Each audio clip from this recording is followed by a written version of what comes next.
আমি হাঁটতে গেছি। হাঁটতে যাওয়ার পরে আমার মাথায় আসলো যে আমি চলতে থাকি, যাই কোন দিকে যাই বলতে পারি না। এক পর্যায়ে আমি অটো পাইছি, অটোতে উঠছি, মেরের বাজার নামছি।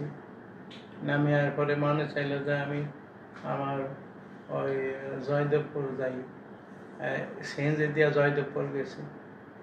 এরপরে আমার মাথায় আসলো যে আমি এখন এই ইয়াতে বাসে উঠি।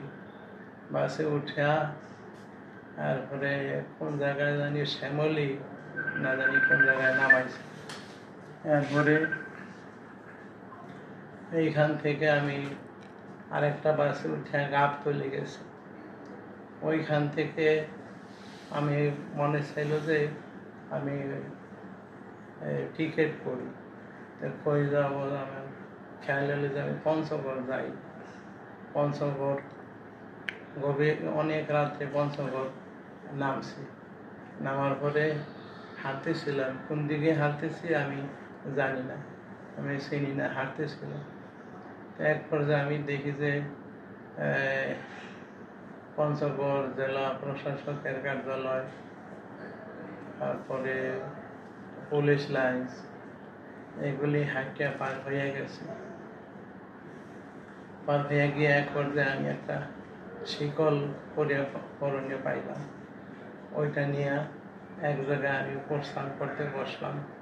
প্রস্থান করতে বসা এরপরে প্রস্থান করলাম, আর লুঙ্গি পায়জামায় প্রস্তাব লাগলো, এরপরে জামায়ও লাগলো। তো জামা খুলে ফেলাইলাম, পায়জামা খুললাম, কিন্তু খোলার পরে আবার পরতে হইবে এই জিনিসটুকু আমি আর পারি নাই। ঠান্ডায় ওখানে শুয়ে পড়লাম, আর পায়ে শিকল দিলাম।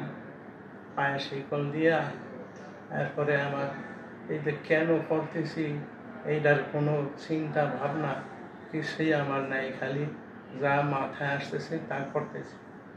এক পর্যায়ে আমি শুয়ে পড়লাম, ঠান্ডায় খুবই কাতর হয়ে গেলাম।